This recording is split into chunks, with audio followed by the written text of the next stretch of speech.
Hello students, तर black body रेडिएशनचा concept आता आपण पुन्हा कंटिन्यू करू. तर पहा, तर यामध्ये कॅन यू रिकॉलमध्ये किंवा डू यू नोमध्ये काही 3 क्वेश्चन विचारले गेलेले आहेत. तर त्या 3 क्वेश्चनचा आपण आज आन्सर देणार आहोत. तर पहा, ते 3ही क्वेश्चन खूपच जास्त इम्पॉर्टंट आहेत. ओके, एक्झाममध्ये विचारल्या जाण्याची शक्यता याची खूप कमी आहे, बट ओके एवढं सर्वांनी लक्षात ठेवायचं. तर पहा क्वेश्चन काय आहे, तर can a perfect black body be realised in practice? Can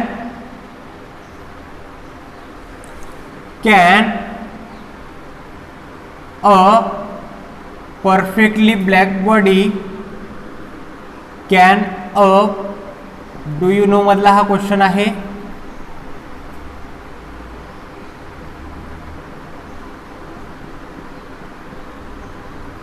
Can a perfectly black body realized in practice? हा क्वेश्चन आहे आजचा. क्वेश्चनचं मिनिंग असं आहे की ब्लॅक बॉडी ही खरंच प्रॅक्टिकली रिअलाइज होऊ शकते का? आपल्याला याचे जे कॅरेक्टरिस्टिक्स आहेत तर त्या रिअली पाहायला मिळतात का? ओके, तर याचा आन्सर काय आहे की याचं जे आन्सर आहे तर 100% तर नाही, नॉट 100%, बट नियर अबाउट 99%च्या जवळपास. ओके, प्लॅटिनम ब्लॅक किंवा और lamp black acts as a black body. Okay, लक्षात. तर पहा, क्वेश्चनचं मिनिंग असं होतं की प्रॅक्टिकली या युनिव्हर्समध्ये ब्लॅक बॉडी तुम्हाला पाहायला मिळते का? दिसते का? ब्लॅक बॉडी आहे का युनिव्हर्समध्ये? ओके, तर याचा आन्सर काय आहे की yes, not 100% but near about. Okay, 100% तर पाहायला मिळणार नाही, बट नियर अबाउट तुम्हाला पाहायला मिळते. मग ते सबस्टन्सेस कोणते कोणते आहेत? तर बघा, रिअलाइज इन प्रॅक्टिस प्रॅक्टिकली आहे. इथं कोणत्याच गोष्टी आहेत, इथं व्हर्च्युअल नाही आहे. ब्लॅक बॉडीचा जो कन्सेप्ट आहे तर तो व्हर्च्युअल कन्सेप्ट आहे. Okay, which absorb 100% radiations. But practical जर करायचं झालं तर यावर असा क्वेश्चन विचारला जाऊ शकतो की तुम्हाला ब्लॅक बॉडी रिअलाइज करण्यासाठी प्रॅक्टिकली कोणते असे 2 सबस्टन्सेस आहेत की ती ब्लॅक बॉडी ॲक्युरेटली काय करू शकतात? रिअलाइज करून देऊ शकतात. तर इथं कोण कोण आहे? प्लॅटिनम ब्लॅक आणि त्यानंतर लॅम्प ब्लॅक. प्लॅटिनम ब्लॅक आणि lamp black. Okay, lamp black काय आहे हे पण सांगितलं, प्लॅटिनम ब्लॅक पण काय आहे हे पण तुम्हाला मी सांगितलेलं आहेच. म्हणजेच काय, प्लॅटिनम ब्लॅक पण हा एक सबस्टन्स आणि त्यानंतर लॅम्प ब्लॅक हा पण एक सबस्टन्स काय आहे? इट्स मे बी और it's acts as a perfectly black body or it is realized in practice as a black body. Okay, हा झाला डू यू नो मधला एक क्वेश्चन. सेकंड क्वेश्चन बघा, are good absorbers are also good emitters? Are good absorbers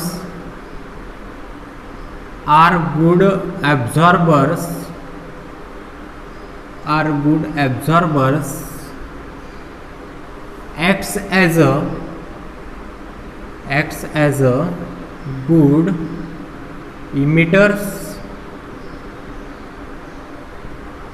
क्वेश्चनचं meaning असं आहे की चांगले absorbers हे चांगले इमिटर म्हणून ऍक्ट होतील का? चांगले ॲब्झॉर्बर हे चांगले इमिटर म्हणून ऍक्ट होतील का? हा या क्वेश्चनचा मिनिंग आहे.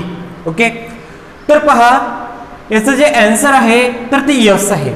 सर्वात अगोदर याचं जे आन्सर आहे तर ते काय आहे? यस. ओके, आन्सर यस आहे. बट इथं आपल्याला हे प्रॅक्टिकली काय करून दाखवावं लागेल? प्रूव्ह करून दाखवावं लागेल हे आपल्याला. तर ते आपण आता प्रूव्ह बघणार आहोत by using one simple experiment. एका एक्सपेरिमेंटवरून ह्या सर्व गोष्टी काय होतात? प्रूव्ह होतात. ओके, तर पाहू आता आपण.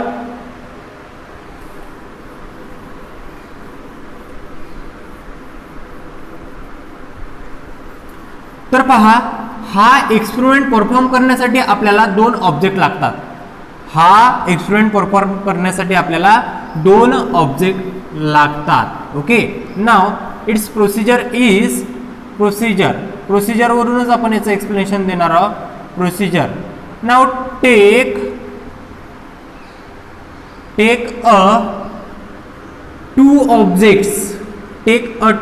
ऑब्जेक्ट्स विच आर, ते कसे आहेत, which are opaque for heat radiation or transmission, which are obtuse for transmission of heat radiation. Okay,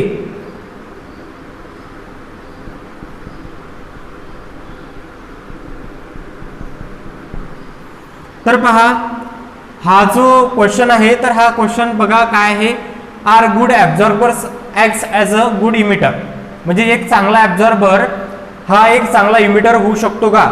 म्हणजेच अ गुड ॲब्झॉर्बर तुम्ही कशाला म्हणाल की a good absorber reflection and transmission is equal to 1 असते. मग गुड ॲब्झॉर्बर यामधला रिफ्लेक्शन आणि ट्रान्समिशन जो ऑब्जेक्ट करणार नाही, तर तुम्ही त्याला गुड ॲब्झॉर्बर असं म्हणू शकता. आणि गुड इमिटर कशाला म्हणसाल तुम्ही पुन्हा की तो पुन्हा ॲब्झॉर्ब काही करणार नाही, तो काय करेल, रेडिएटर्स करेल, इमिट करेल. ओके, पहा हा क्वेश्चन एक्सप्लेन करण्यासाठी एक प्रॅक्टिकल आहे, एक प्रोसिजर आहे. तर बघा, take a two objects which are opaque for transmission of heat radiation. म्हणजेच असे दोन ऑब्जेक्ट घेतले आपण की हे हीट ट्रान्समिट करणार नाहीत. म्हणजेच काय आहेत, ऑब्क्यू आहेत त्याच्याकरिता, जे अपारदर्शक आहेत. ओके, काय आहेत, अपारदर्शक. हे दोन ऑब्जेक्ट घेतले. एक जो ऑब्जेक्ट आहे, तर एका ऑब्जेक्टला मी काय केलं, पॉलिश केलं. एका ऑब्जेक्टला मी काय केलं, पॉलिश केलं. पॉलिश केल्यामुळे काय झालं, पॉलिश केल्यामुळे काय होते तुम्हाला माहिती आहे. आपण पाहिलेलं आहे ऑप्टिक्समध्ये, ज्यावेळेस तुम्ही एखादा कोणता पण सरफेस किंवा एखादा पूर्ण ऑब्जेक्ट ज्यावेळेस पॉलिश करता, तर त्यावेळेस त्याचा जो रिफ्लेक्टिंग पॉवर आहे, त्याची जी रिफ्लेक्ट होण्याची जी पॉवर आहे त्या ऑब्जेक्टची, ते काय होऊन जाते, इन्क्रीज होऊन जाते. That is the polish increases, polish काय करते, increases the reflection, polished increases the reflection of radiation. म्हणजेच त्या ऑब्जेक्टला पॉलिश केल्यामुळे हा जो ऑब्जेक्ट आहे, तर हा जास्त प्रमाणात काय करेल, हीट रेडिएशन रिफ्लेक्ट करेल. ओके, काय करेल हा ऑब्जेक्ट जास्त प्रमाणात यावर इन्सिडेंट केल्या जाणारे हीट रेडिएशन्स हे काय करून टाकेल, रिफ्लेक्ट करून टाकेल. काय करून टाकेल, रिफ्लेक्ट करून टाकेल. ओके, हे पहिली केस झाली. सेकंड केस आहे की सेकंड केसमध्ये याच्या बॉडीला आहे, तर याला ब्लॅक केलं. या बॉडीला काय करून टाकलं, पूर्णपणे अशा प्रकारे ब्लॅक करून टाकलं, किंवा ब्लॅक कलर दिला असं आपण तरी म्हटलं तरी काही हरकत नाही. म्हणजे ही जी बॉडी आहे, तर ही बॉडी ब्लॅक कलरने काय केली, पेंट केली. Paint by black colour. Okay, black कलरने ही बॉडी काय करून टाकली, पेंट केली. ठीक आहे, ही बॉडी पेंट केल्यामुळे काय होईल, ही बॉडी पेंट केल्यामुळे विशेष म्हणजे ब्लॅक कलरने पेंट केली. ओके, आणि ब्लॅक कलरचं काय, तर बघा सेकंड पॉईंटमध्ये एवढंच लक्षात ठेवायचं. Take a two first point is take a two objects which are obtuse for transmission of heat radiation. Second, now first body or first object is polished, okay, and the second body is painted by black color. Okay, आणि जी second body होती, तर ती काय केली, paint केली. कशाने paint केली, तर ब्लॅक कलरने पेंट केली. ओके, हा झाला सेकंड पॉईंट. मग आता इथं थर्ड पॉईंट तुम्ही काय लिहू शकता बघा. तर थर्ड पॉईंट असा लिहू शकता तुम्ही इथं, ही जी फर्स्ट बॉडी होती आणि ही सेकंड बॉडी, तर फर्स्ट बॉडी कंटिन्युअसली तुम्ही पॉलिश केली. पॉलिश केल्यामुळे या ज्या बॉडीचा जो सरफेस होता, तर हा जो सरफेस आहे, तर हा सरफेस स्मूथ झाला. कसा झाला, हा सरफेस स्मूथ झाला. मग ज्यावेळेस कोणता पण एखादा सरफेस हा जास्त स्मूथ असतो किंवा पॉलिश असतो, तर ती बॉडी एक विशिष्ट प्रकारची एक कॅरेक्टरिस्टिक शो करत असते. तर ती कॅरेक्टरिस्टिक्स असते रिफ्लेक्शन. काय असते, रिफ्लेक्शन असते. मग इथं कोणाचं रिफ्लेक्शन होईल तर रेडिएशन्स म्हणजेच काय इलेक्ट्रोमॅग्नेटिक वेव्ह आहे. रेडिएशन म्हणजेच काय आहे इलेक्ट्रोमॅग्नेटिक वेव्ह आहे. It is nothing but light असं पण आपण म्हणू शकतो. Okay radiations means it is electromagnetic wave. मग आता इथं रिफ्लेक्शन कशाचं होईल तर इथं रिफ्लेक्शन होईल रेडिएशनचं. ओके म्हणजेच जे amount of heat radiations which are incident or the amount of radiations which are incident on that first body they are reflected म्हणजेच पहिली body he maximum amount of heat radiations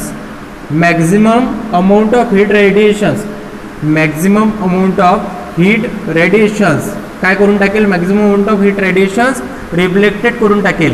okay and very small amount of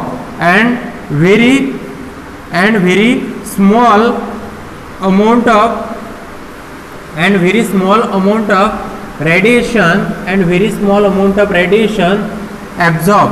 okay he body काय करेल की ही body खूप कमी प्रमाणात absorb करेल, maximum percentage मध्ये काय करून टाकेल हे रिफ्लेक्ट करून टाकेल आणि जे पूर्ण या बॉडीचा आणि ॲटमॉस्फिअरचं जे टेम्परेचर आहे तर ते पुन्हा काय करेल इक्विलिब्रियम करेल किंवा मेंटेन करेल. ओके ठीक आहे. आता आपण या सेकंड बॉडीचा विचार करू. ओके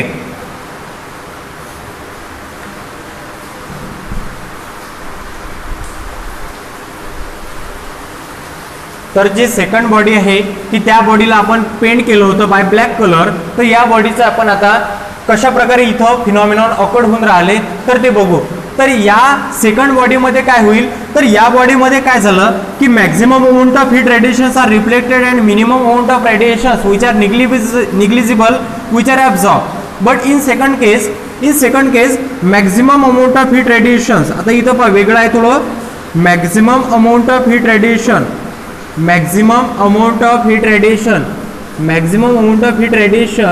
इथं काय होतील maximum amount of heat radiation absorb होऊन जातील. काय होऊन जातील maximum amount of heat radiation absorb होऊन जातील आणि व्हेरी निग्लिजिबल हीट रेडिएशन्स काय होतील इथं निग्लिजिबल रेडिएशन्स काय होऊन जातील इथं रिफ्लेक्ट होतील. ओके काय होऊन जातील रिफ्लेक्ट होऊन जातील. Okay but here rate of emission is must be equal to rate of absorption. but इथं टेम्परेचर मेंटेन राहण्यासाठी फॉर मेंटेनिंग द टेम्परेचर और फॉर कॉन्स्टंट टेम्परेचर और for equilibrium temperature the rate of absorption is must be equal to rate of emission. Okay मग ही body काय करेल maximum amount of heat radiation काय करून घेईल ॲब्झॉर्ब करून घेईल, ही रिफ्लेक्ट करेल. Okay but the coefficient of reflection absorption and transmission must be equal to 1. Okay आता ही जी सेकंड बॉडी आहे तर ही सेकंड बॉडी काय आहे परफेक्ट ॲब्झॉर्बर आहे. ही सेकंड बॉडी काय आहे गुड ॲब्झॉर्बर आहे. ओके ही सेकंड बॉडी काय आहे गुड ॲब्झॉर्बर आहे. ही बॉडी जर गुड ॲब्झॉर्बर आहे म्हणजेच काय करेल की ज्यावेळेस या बॉडीवर कंटिन्युअसली रेडिएशन्स काय होत असतील इन्सिडेंट होत असतील तर ही बॉडी काय करून घेईल ॲब्झॉर्ब करून घेईल. बट ज्यावेळेस आणि ही बॉडी काय आहे की ही बॉडी ज्यावेळेस इन्सिडेंट होत असतील त्यावेळेसच रिफ्लेक्ट करून टाकेल. बट ही जी सेकंड बॉडी आहे तर ही बॉडी सर्वात अगोदर जे रेडिएशन्स असतील तर ते ॲब्झॉर्ब करेल आणि त्यानंतर काय करेल सुरुवात इमिशन करायला काय करेल सुरुवात करेल. ओके त्यानंतर काय करेल इमिट करेल. ओके म्हणजे rate of absorption is must be equal to rate of emission इथं होईल. म्हणजेच जेवढे ॲब्झॉर्ब होतील रेडिएशन तेवढेच रेडिएशन इथं काय होतील इमिट होतील. So the rate of absorption is equal to rate of emission. म्हणजेच this perfectly black body which is good absorber for radiation which is also the good emitter ती जेवढे जास्त ॲब्झॉर्ब करेल तेवढे जास्त इमिट करेल. म्हणजेच perfectly black body is also equal to perfect emitter. Okay असं पण आपण म्हणू शकतो. का बरं हे जास्त इमिटर आहे कारण की ही बॉडी या बॉडीची कॅपॅसिटी आहे की जास्त हीट रेडिएशन ॲब्झॉर्ब करण्याची. मग जिथं रेडिएशन ॲब्झॉर्ब होतात तर त्यावेळेस ते जे इलेक्ट्रॉन्स असतील त्या बॉडीमधले तर ते हायर एनर्जी लेवलमध्ये जातील. बट ज्यावेळेस ही बॉडी पुन्हा या बॉडीचे इलेक्ट्रॉन्स हे एक्साइटेड स्टेटमध्ये गेल्यानंतर पुन्हा इन्सिडेंट रेडिएशन आपण ज्यावेळेस स्टॉप करू तर त्यावेळेस पुन्हा ज्यावेळेस ते इलेक्ट्रॉन्स एक्साइटेड स्टेटमधून ग्राउंड स्टेटमध्ये येतील तर त्यावेळेस ते रेडिएशन काय करतील, इमिट करतील. ओके, म्हणजेच this body that is we can conclude that are good absorbers acts as a good emitter. म्हणजेच गुड ॲब्झॉर्बर हे काय असतात, गुड इमिटर पण असतात. ओके, तर हा झाला एक सेकंड क्वेश्चन. ओके, आता बघू आपण आपला नेक्स्ट क्वेश्चन काय आहे. तर पहा, नेक्स्ट क्वेश्चन विचारलेला आहे बुकमध्ये.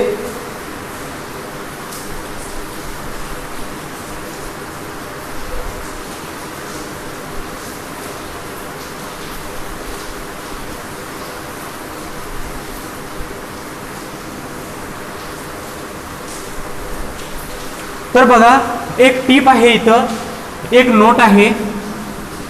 तर नोट अशा प्रकारे आहे की जे बघा, नोट अशा प्रकारे आहे की इथं दोन सेंटेन्स येतात. तर दोन सेंटेन्स बघा कोणकोणते आहेत. तर गुड और पुअर लक्षात घ्या. पुअर रिफ्लेक्टर acts as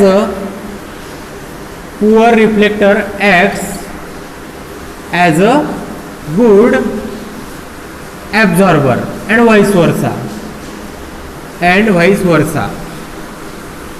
म्हणजेच अशा प्रकारे ही नोट आहे की जे पुअर रिफ्लेक्टर असतात म्हणजे जे सबस्टन्स रेडिएशन हे कमी प्रमाणात रिफ्लेक्ट करू शकतात तर ते काय असतात, गुड ॲब्झॉर्बर असतात. म्हणजेच कोणत्या पण एखाद्या सबस्टन्समध्ये एकच कॅरेक्टरिस्टिक्स असते. ओके, एक तर तो दोन प्रकारचे फिनॉमिना तो शो करू शकतो, एक तर गुड ॲब्झॉर्बर, एक तर गुड रिफ्लेक्टर. मग जे गुड रिफ्लेक्टर असतात तर ते पुअर ॲब्झॉर्बर असतात आणि जे पुअर रिफ्लेक्टर असतात तर ते गुड ॲब्झॉर्बर असतात. Okay, good absorber acts as a good absorber acts as a poor reflector. Okay, and the good reflector acts as a poor absorber. Okay, हे अशा प्रकारच्या दोन नोट्स आहेत. व्हाईस वर्सा मध्ये सेकंड येऊन जाईल. ओके, तर हा झाला आपला सेकंड क्वेश्चन. आता सेकंड क्वेश्चन नंतर बघू आपण आपला थर्ड क्वेश्चन काय म्हणतो. तर state the main characteristics of perfectly black body. आपल्याला आता परफेक्टली ब्लॅक बॉडीचे कॅरेक्टरिस्टिक्स सांगायचे आहेत. ठीक आहे, तर बघा हे थोडं इरेज करून घेतो.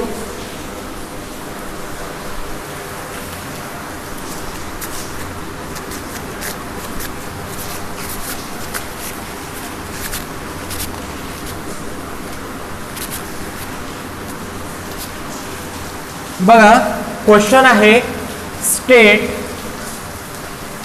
The characteristics of perfectly black body.